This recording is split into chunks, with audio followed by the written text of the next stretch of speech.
Friends, daily question practice session में आपका स्वागत है।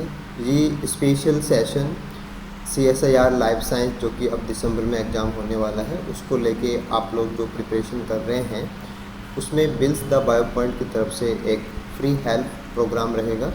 इसमें हम क्लास टॉपिक्स के रिगार्डिंग डेली जो क्वेश्चंस हैं उनको आपके साथ डिस्कस करेंगे। ये क्वेश्चंस पहले आपके साथ पूछे भी गए हैं और लास्ट में हम फिर इनका डिस्कशन आपके साथ डे बाय डे प्रैक्टिस के अंदर कंटिन्यू रखेंगे।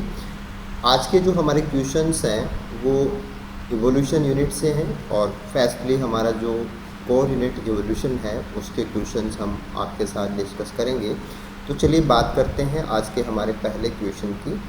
ये क्वेश्चन दिसंबर 2019 के पेपर में पूछा हुआ है कि क्रिएटिनिज्म जो है is rejected by evolutionary biologist, कि जो एवोल्यूशन से जुड़े हुए बायोलॉजिस्ट हैं उन्होंने जो दैवीय शक्तियों से जो उत्पत्ति हुई है जीवों की उसको रिजेक्ट क्यों किया है। देखो, इसका जो लॉजिकल आंसर है वो हमें दोनों कॉन्सेप्ट का अंतर पता होने पे हम दे पाएंगे। पहला ऑप्शन पढ़ते हैं कि इट ऑफर्स नो एक्सप्लेनेशन, कि क्रिएटिज्म के अंदर कोई स्पष्टीकरण नहीं दिया हुआ है about the origin of adaptation.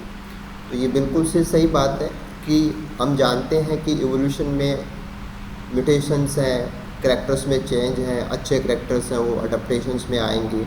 तो इवोल्यूशन अडप्टेशन के ऊपर आधारित कॉन्सेप्ट है, जबकि क्रिएटिनिज्म के अंदर केवल जो दैवीय शक्तियाँ हैं उन्होंने उत्पत्ति की, उनसे बाद में आगे उत्पत्ति हुई। तो ये सारा जो है वो इससे कोरिलेट नहीं होता है। तो हमारा जो कारण है कि रिजेक्ट करने का जो कारण है कि वहाँ पे अडप्टेशन जैसी कोई चीज़ आती ही नहीं है। तो राइट आंसर तो यही है। आगे के ऑप्शन को अपन देख लेते हैं कि इट सजेस्ट, यानी कि क्रिएटिनिज्म सजेस्ट करता है कि all species descendant from A common ancestor. देखो, एवोल्यूशनरी बायोलॉजी के अंदर भी हम यही पढ़ते हैं कि कॉमन एंसेस्टर जो प्रोकैरियोट्स हैं, जिस वेरी फैस्टली जिनको अपन लास्ट यूनिवर्सल कॉमन एंसेस्टर लूसा बोलते हैं, वहाँ से हम सब जो डाइवर्सिफिकेशन है उसको कनेक्ट करते हैं, राइट।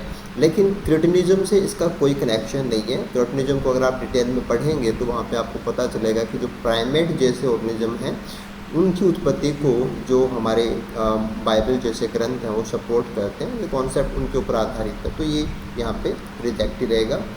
जो थियोलॉजियंस होते हैं, यानी कि जो हमारे धार्मिक जो आस्थाएं होती हैं उनको मानने वाले जो कॉन्सेप्ट्स हैं, have not settled on that for the origin of life on earth. देखो, क्रिएटिनिज्म तो सारा आधारित ही इन्हीं के ऊपर है और इस मैटर का कि उन्होंने जो दैवीय शक्तियों से या जो ब्रह्मांड की जो सुपर नेचुरल पावर्स हैं उन्होंने इसका कुछ जो उत्पत्ति है उसके लिए किया है और उनके जो इश्यूज हैं वो अभी तक सेटल्ड नहीं हुए, ऐसा कोई हमारे इवोल्यूशन से जुड़ने का कोई भी लॉजिक नहीं है। फिर तक कि सुपर नेचुरल इवेंट्स जो हैं, यानी कि जो दैवीय शक्तियों से जुड़े हुए जो घटनाएँ हैं, have not been shown to be very common. तो ये भी कोई लॉजिक नहीं हो सकता, क्योंकि हमें आंसर देना है इवोल्यूशनरी कॉन्सेप्ट के रिगार्डिंग हम क्रिएटिनिज्म को क्यों रिजेक्ट करते हैं। तो कारण ये है कि इवोल्यूशन का जो आधार है वो जीवों में आने वाले परिवर्तन हैं और अच्छे परिवर्तन हैं वो अगली पीढ़ी में जाते हैं, वो अडप्टेशन कहलाते हैं। तो अडप्टेशन के रिगार्डिंग अपन को आंसर देना था। इसके बाद में अपना नेक्स्ट क्वेश्चन देखते हैं। ये जून 2022 का जो मॉर्निंग पेपर था वहाँ रहा हुआ है। ये था कि एग्जाम्पल्स ऑफ एंटीबायोटिक रेजिस्टेंस, जैसे ये जो रैपिड इवोल्यूशन होता है उसका एग्जाम्पल होता है कि कुछ ही टाइम के अंदर जल्दी से रेजिस्टेंस वो क्रिएट हो जाता है। तो बार बार एंटीबायोटिक्स लेने से एंटीबायोटिक रेजिस्टेंस वो क्रिएट होता है। तो रैपिड इवोल्यूशन या शॉर्ट टाइम इवोल्यूशन का एक एग्जाम्पल अपन इसको लेते हैं। तो ये हाईलाइट करता है important features of natural selection, ठीक है। तो ये एक प्रकार का रैपिड नेचुरल सिलेक्शन है, उसको अपन यहाँ से कनेक्ट करते हैं। फिर था कि which of the following statement is not true. देखो, CSIR के बहुत सारे क्वेश्चंस हैं वो नॉट ट्रू लैंग्वेज के ऊपर आधारित होते हैं। तो हमें जो गलत स्टेटमेंट है वो इसके रिगार्डिंग चूज़ करना है। देखो, पहला ऑप्शन पढ़ते हैं अपन कि evolution is natural selection, evolution by natural selection is progressive, कि एवोल्यूशन के दौरान जो नेचुरल सिलेक्शन होता है वो प्रोग्रेसिव होता है, यानी कि प्रोग्रेसिव को जैसे ऐसे लेना है कि एक ही साइड के अंदर होने वाला। लेकिन हम तो जानते हैं कि एवोल्यूशन है वो रिट्रोग्रेसिव भी होता है, प्रोग्रेसिव यानी कि एक ही साइड के अंदर या अच्छे करैक्टर और अच्छे करैक्टर और अच्छे करैक्टर ऐसे ही होंगे, ऐसा नहीं होता है। बहुत सारे ऐसे एग्जाम्पल है जहाँ पे अपन को रिट्रोग्रेशन भी लेना होता है। तो इट्स मैक्स इंडिविजुअल बेटर, तो ये नहीं हो सकता कि केवल हमेशा जीव हैं वो और बेटर ऐसे ही होते रहेंगे, ऐसा कुछ नहीं है। तो natural selection is progressive and it max individual better, ये गलत स्टेटमेंट है, यही अपना आंसर होगा। फिर तक कि natural selection act on individual, ठीक है, जैसे आपके पास पॉपुलेशन होती है, मान लो कि यहाँ पे 1000 इंडिविजुअल हैं, तो उनमें से कौन ज़्यादा रिप्रोडक्टिव आउटपुट देगा वो एक एक इंडिविजुअल का पर्सनल मैटर होता है। तो काम तो वो इंडिविजुअल्स भी करता है, but it is population that change with time, बिल्कुल से सही स्टेटमेंट है कि वैसे फ़र्क तो एक एक ऑर्गेनिज्म को पड़ेगा, लेकिन ओवरऑल जो चेंजेज होते हैं, स्पेसिएशन है, स्पीसीज़ के अंदर चेंजेज हैं, तो उसमें पॉपुलेशन कंट्रीब्यूट करती है। तो यूनिट के रूप में तो इंडिविजुअल है, बट चेंजेज हम पॉपुलेशन स्पीसीज इस लेवल के ऊपर काउंट करते हैं, तो सही स्टेटमेंट हो गया। फिर ताकि natural selection does not cause genetic changes in individual, देखो लैंग्वेज को समझना बहुत इंपॉर्टेंट है। अगर आप CSIR को टारगेट कर रहे हैं तो आपको लैंग्वेज पढ़ना और लैंग्वेज में कैसा ट्विस्ट है वो आपको समझ में आना चाहिए। यहाँ देखो लैंग्वेज को आप फॉलो कीजिए कि natural selection does not cause genetic changes. Actual में क्या होता है कि जेनेटिक चेंजेस, जैसे कि आप कहें कि म्यूटेशन हुए, म्यूटेशन से चेंजेज होता है, जैसे कि मान लो 1 2 3 4 ऐसे 5 प्रकार के चेंजेज हुए। अब नेचुरल सिलेक्शन उनमें से किसी को चूज करता है, तो कहने का मतलब ये हो गया कि चेंजेज पहले होते हैं और नेचुरल सिलेक्शन बाद में होते हैं। तो natural selection does not cause genetic changes, yes ये बिल्कुल सही हो गया कि जेनेटिक चेंजेज होने पे नेचुरल सिलेक्शन होता है, ना कि जेनेटिक सिलेक्शन से जेनेटिक को जो जेनेटिक चेंजेज हैं वो होते हैं। तो स्टेटमेंट हमारा सही है। और natural selection act on phenotype, हालांकि अच्छे करैक्टर्स से अगली पीढ़ी में लेने के लिए नेचुरल सिलेक्शन काम करता है। तो जो अपन पढ़ते हैं फिटनेस,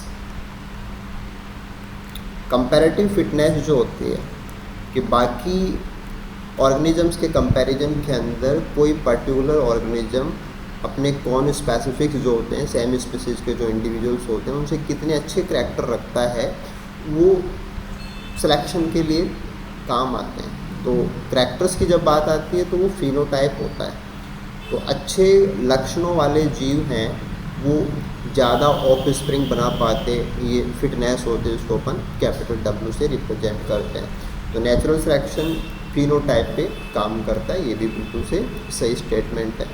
तो option second, third and fourth में जो स्टेटमेंट दिए हुए हैं वो बिल्कुल से सही है। पहला स्टेटमेंट रॉन्ग था और ये रॉन्ग स्टेटमेंट ही हमारा आंसर होगा। तो स्टार्टिंग की जो हमारी क्लासेस थी उससे रिसेंट लास्ट पेपर्स में जो क्वेश्चन थे वो आपके साथ डिस्कस किए। कंटिन्यूस आप ऐसे ही चैनल के साथ बने रहिए ताकि डेली बेसिस के ऊपर जो क्वेश्चंस हैं वो आपको प्रॉपर डिस्कशन के साथ मिलेंगे। मे बी ये सेशन आपके लिए हेल्पफुल होगा। आपके एग्ज़ाम्स जो आ रही हैं उसमें अभी टाइम कम है, तो 1 महीना कम हो चुका है, तो हम चाहते हैं कि आप लोग बेटर स्कोर बना के अपने टारगेट्स को अचीव करें। तो आप रेगुलरली चैनल के साथ कनेक्ट रहिए। एक और इन्फॉर्मेशन मैं आपके साथ शेयर करना चाहूँगा कि हमारा जो दिसंबर को लेके जो प्रोग्राम चल रहा है, दिसंबर 2024 एग्ज़ाम, जिसमें कि अभी आप अगस्त से लेके ऑलमोस्ट 20 दिसंबर का टाइम मान सकते हो, क्योंकि अगस्त स्टार्ट होने वाला है और तकरीबन आप 20 दिसंबर तक का टाइम इसमें ले सकते हैं। उसके बाद में लगभग एग्ज़ाम का शेड्यूल आपके पास होगा ही होगा। तो इतने से टाइम के अंदर किस प्रकार से आप बहुत ही कम प्राइस के साथ में एक नॉमिनल से चार्ज के ऊपर सारा कुछ कवर कर सकते हैं, उसके लिए एक छोटा सा एफर्ट हमारी तरफ से किया गया कि आप हमारे मोबाइल ऐप पे जाके इस कोर्स को ज्वाइन कर सकते हैं। बिल्कुल से सबसे कम फीस के ऊपर आपको ये मिलेगा यहाँ आपके साथ में देखिए रिकॉर्डेड क्लासेस जो भी हैं वो सारी कंटेंट आपको अवेलेबल रहेगा। साथ में डेली ट्यूशन प्रैक्टिस के लिए जो ट्यूशन्स हैं वो भी आपके साथ शेयर रहेंगे। यूनिट टेस्ट है वो भी आपको यहाँ पे अवेलेबल रहेंगे। तो ऐसा नहीं कि स्टूडेंट्स के साथ में कोई रेगुलर कनेक्शन हमारा नहीं रहता, बहुत अच्छे से आप लोग हमारे से कनेक्ट रहेंगे। हम चाहते हैं कि पर डे आप क्लास को कवर करके जो क्लास के ऊपर आधारित ट्यूशन है उनको अच्छे से समझें और आपका जो टारगेट है वो आप श्योरली अचीव कर पाएँ। Thank you so much video को देखने के लिए। डेफिनेटली आप इसको लाइक कीजिए, अपने फ्रेंड्स के साथ शेयर कीजिए और चैनल को जरूर से सब्सक्राइब कीजिए। Thank you so much.